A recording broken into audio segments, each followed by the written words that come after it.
Hi hello friends, ಎಲ್ರಿಗೂ ನನ್ನ ನಮಸ್ಕಾರ. ನಮ್ಮ ಚಾನಲ್ಗೆ ನಿಮಗೆಲ್ಲರಿಗೂ ಆತ್ಮೀಯ ಸ್ವಾಗತ.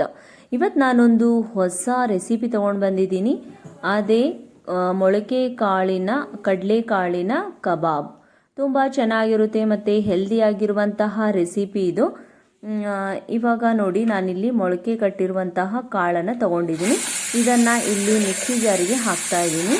ಹಾಕಿಬಿಟ್ಟು ಇದರಲ್ಲಿ ನೀರೆಲ್ಲ ಏನೂ ಹಾಕ್ಕೊಂಡಿಲ್ಲ, ಹಾಗೆಯೇ ನಾವು ತರಿಯಾಗಿ ರುಬ್ಕೊಳ್ಬೇಕಾಗುತ್ತೆ. ಅದರಲ್ಲಿನೇ ಒಂದು ಸ್ವಲ್ಪ ಶುಂಠಿ ಮತ್ತು ಒಂದು ಸ್ವಲ್ಪ ಜೀರಿಗೆ ಮತ್ತು ಖಾರಕ್ಕೆ ತಕ್ಕಂತೆ ಹಸಿಮೆಣಸಿನ್ಕಾಯಿ ಮತ್ತು ಒಂದು ಸ್ವಲ್ಪ ಹಿಂಗು, ಆಮೇಲೆ ಬೆಳ್ಳುಳ್ಳಿನ ಹಾಕ್ಕೊಳ್ತಾ ಇದ್ದೀನಿ. ಹಾಕ್ಕೊಂಡ್ಬಿಟ್ಟು ಇದನ್ನು ರುಬ್ಕೊಳ್ತಾ ಇದ್ದೀನಿ. ಒಂದು ಸ್ವಲ್ಪ ನಿಮಗೆ ರುಬ್ಕೊಳ್ಳೋದಕ್ಕೆ ಒಂದು ಸ್ವಲ್ಪ ಕಷ್ಟ ಆಗ್ತಾ ಇದೆ ಅಂತ ಅಂದರೆ ಒಂದೇ ಒಂದು ಸ್ಪೂನು ನೀರನ್ನು ಹಾಕ್ಕೊಳ್ಳಿ. ಅದಕ್ಕಿಂತ ಜಾಸ್ತಿ ಇದರಲ್ಲಿ ಹಾಕ್ಕೊಳ್ಳೋಕೆ ಹೋಗಬೇಡಿ ಫ್ರೆಂಡ್ಸ್, ಯಾಕಂದರೆ ನಾವಿಲ್ಲಿ ಇದರಲ್ಲಿ ಹಿಟ್ಟು ಏನೇನು ಬೇರೆ ಐಟಮ್ನ ಹಾಕ್ತಾ ಇಲ್ಲ. ಅದಕ್ಕೋಸ್ಕರ ನೋಡಿ, ಈ ಥರ ಆಗಿದೆ. ತುಂಬ ಚೆನ್ನಾಗಿ ಇರುವಂತಹದ್ದು. ಮಕ್ಕಳಿಗೆ ಇಷ್ಟ ಆಗುತ್ತೆ, ದೊಡ್ಡರು ತಿಂತಾರೆ, ಎಲ್ಲರಿಗೂ ಇಷ್ಟವಾಗುತ್ತೆ. ಇದು ಹೆಲ್ದಿ ಆಗಿರುವಂಥದ್ದು. ಇಲ್ಲಿ ನಾನು ಸಣ್ಣಗೆ ಹೆಚ್ಚಿರುವಂತಹ ಈರುಳ್ಳಿನ ಹಾಕ್ಕೊಳ್ತಾ ಇದ್ದೀನಿ. ಆಮೇಲೆ ಒಂದು ದೊಡ್ಡದಾಗಿರುವಂತಹ ಕ್ಯಾರೆಟ್ನ ಹಾಕ್ಕೊಳ್ತಾ ಇದ್ದೀನಿ. ಆಮೇಲೆ ಇಲ್ಲಿ ನಾನು ಬೀನ್ಸನ್ನು ಹಾಕ್ಕೊಳ್ತಾ ಇದ್ದೀನಿ ನೋಡಿ. ಹಾಕ್ಕೊಂಡ್ಬಿಟ್ಟು ಮತ್ತೆ ಕೊತ್ತಂಬರಿ ಸೊಪ್ಪನ್ನು ಹಾಕ್ಕೊಳ್ತಾ ಇದ್ದೀನಿ. ಇದರಲ್ಲಿ ಚಿಲ್ಲಿ ಫ್ಲೇಕ್ಸು ಮತ್ತು ಮಸಾಲೆ ಮತ್ತು ಉಪ್ಪು, ಆಮೇಲೆ ಒಂದು ಸ್ವಲ್ಪ ಅಚ್ಚ ಖಾರದ ಪುಡಿ ಹಾಕ್ಕೊಳ್ತಾ ಇದ್ದೀನಿ.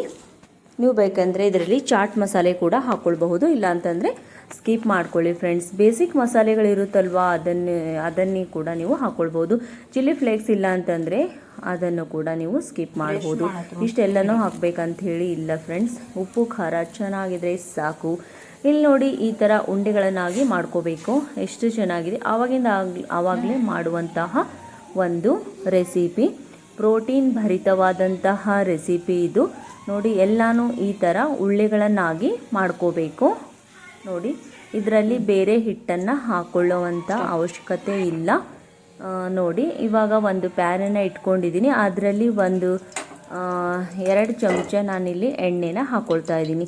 ನೀವು ಬೇಕಂದರೆ ಎಣ್ಣೆಯಲ್ಲಿ ಕೂಡ ನೀವು ಇದನ್ನು ಕರೆದುಕೊಳ್ಬಹುದು. ನಾನಿಲ್ಲಿ ಎಣ್ಣೆಯಲ್ಲಿ ಕರೆದುಕೊಳ್ತಾ ಇಲ್ಲ. ಈ ಥರ ಪ್ಯಾನಲ್ಲಿ ಹಾಕಿಬಿಟ್ಟು ನೋಡಿ, ಇವಾಗ ಈ ಥರ ಸ್ವಲ್ಪನೇ ಪ್ರೆಸ್ ಮಾಡಿಬಿಟ್ಟು ಸ್ಟಾಪ್ ನೋಡಿ.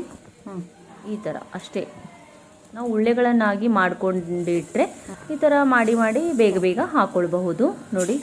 ಒಂದೇ ಪ್ಯಾನಲ್ಲಿ ಒಂದು 6-7 ಮಾಡ್ಕೊಳ್ಬಹುದು ಫ್ರೆಂಡ್ಸ್ ನೋಡಿ. ಎಷ್ಟು ಚೆನ್ನಾಗಿ ಬರ್ತಾ ಇದೆ ಅಂತ. ಇವಾಗ 1 ನಿಮಿಷ ಆದಮೇಲೆ ನಾವು ಅದನ್ನು ಈ ಕಡೆ ತಿರು ಹಾಕೋಬೇಕು ನೋಡಿ. ಇಷ್ಟೇ ಫ್ರೆಂಡ್ಸ್. ಈ ಥರ ಮಾಡಿದ್ರೆ ಕಡಿಮೆ ಎಣ್ಣೆಯಲ್ಲಿ ನಾವು ಪ್ರೋಟೀನ್ ಭರಿತವಾದಂತಹ ರೆಸಿಪಿ ನೀವು ಮನೆಯಲ್ಲಿ ಮಾಡ್ಕೋಬಹುದು. ಕಡಲೆಕಾಳಿನ ಕಬಾಬ್ ತುಂಬ ಈಸಿ. ಮತ್ತು ನೀವು ಇದನ್ನು ಲಂಚ್ ಬಾಕ್ಸಿಗೆ ಮಕ್ಕಳಿಗೆ ಸೈಡ್ ಡಿಶ್ ಆಗಿ ಕೊಡಬಹುದು. ಎರಡೆರಡಾಗಿ. ಇವರು ಚಿಪ್ಸು ಅದು ಇದು ಕೇಳ್ತಾರಲ್ಲ, ಆವಾಗ ನಾವು ಈ ಥರ ಮಾಡಿ ಎರಡೆರಡು ಕೊಡ್ಬೋದು ಫ್ರೆಂಡ್ಸ್. ತುಂಬ ಚೆನ್ನಾಗಿರುತ್ತೆ. ಮತ್ತು ನಾವು ಅನ್ನ ಸಾರು ಮಾಡಿದಾಗ ಇದನ್ನು ನಾವು ಸೈಡಾಗಿ ತಿನ್ನಬಹುದು. ಆಮೇಲೆ ಇದರಲ್ಲಿ ಎಣ್ಣೆ ಕೂಡ ಜಾಸ್ತಿ ಇಲ್ಲ. ನೀವು ಬೇಕಂದರೆ ಇದನ್ನು ಎಣ್ಣೆಯಲ್ಲಿ ಕೂಡ ಕರಿಬಹುದು. ಕರೆದ್ರೆ ಆವಾಗ ನಿಮಗೆ ಯಾರಿಗೆ ಈ ಥರ ಸುಟ್ಟಿರೋದು ಇಷ್ಟ ಆಗಲ್ಲ, ಆವಾಗ ಅವರು ಎಣ್ಣೆಯಲ್ಲಿ ಕರೆದುಕೊಳ್ಬಹುದು ನೋಡಿ.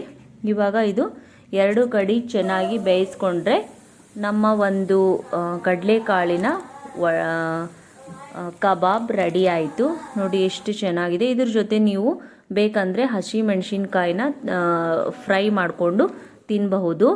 ಆಮೇಲೆ ಇದು ಸಾರಿನ ಜೊತೆ ಕೂಡ ತಿನ್ನಬಹುದು. ಆಮೇಲೆ ಕೆಚಪು, ಗ್ರೀನ್ ಚಟ್ನಿ ಇದ್ರ ಜೊತೆ ಕೂಡ ತಿನ್ನಬಹುದು. ಎಲ್ಲದ್ರ ಜೊತೆ ಇದನ್ನು ತಿನ್ನಬಹುದು ಅಂತ ನೋಡಿ. ಇಲ್ಲಿ ನಾನು ಮೈಸೂರು ಬೇಳೆ ಇರುತ್ತಲ್ವ ಹಾಗೆ ಅದರದ್ದು ಬೇಳೆ ಜೊತೆ ಸ್ವಲ್ಪ ಗಟ್ಟಿಯಾಗಿ ಮಾಡಿದ್ದೆ, ಅದ್ರ ಜೊತೆ ನಾನಿಲ್ಲಿ ಸರ್ವ್ ಮಾಡ್ಕೊಂಡಿದ್ದೀನಿ. ತುಂಬ ಟೇಸ್ಟಿಯಾಗಿ ಬಂತು ಫ್ರೆಂಡ್ಸ್. ನಿಮಗೆ ಈ ವಿಡಿಯೋ ಇಷ್ಟ ಆಯ್ತು ಅಂದರೆ ಲೈಕ್ ಮಾಡಿ, ಶೇರ್ ಮಾಡಿ ಮತ್ತು ಕಮೆಂಟ್ಸ್ ಮಾಡೋದನ್ನು ಮರಿಬೇಡಿ ಫ್ರೆಂಡ್ಸ್. ಹಾಗೆ ನನಗೆ ಈ ವಿಡಿಯೋಗೆ ನೀವು ಹೈಪ್ ಮಾಡಿ ಪಾಯಿಂಟ್ಸ್ ಕೂಡ ಕೊಡಬಹುದು. ಒಂದೇ ಒಂದು ಸಲ ಕೊಡ್ತಾ ಇದ್ರಿ ಫ್ರೆಂಡ್ಸ್, ಮೂರು ಸಾರಿ ಕೊಡಬಹುದು, ಒಬ್ಬೊಬ್ರು ಮೂರು ಸಾರಿ ಕೊಡಬಹುದು. ಹಾಗೆ ನನ್ನ ಚಾನಲ್ಗೆ ಯಾರೆಲ್ಲ ಹೊಸೊಬ್ರು ನೋಡ್ತಾ ಇದ್ರು ಅವರೆಲ್ಲರೂ ಸಬ್ಸ್ಕ್ರೈಬ್ ಮಾಡ್ಕೊಳ್ಳಿ. ಮತ್ತಷ್ಟು ವಿಡಿಯೋಗಳಿಂದ ಸಿಗೋಣ. ಅಲ್ಲಿವರೆಗೂ ಬಾಯ್, ಟೇಕ್ ಕೇರ್ ಫ್ರೆಂಡ್ಸ್.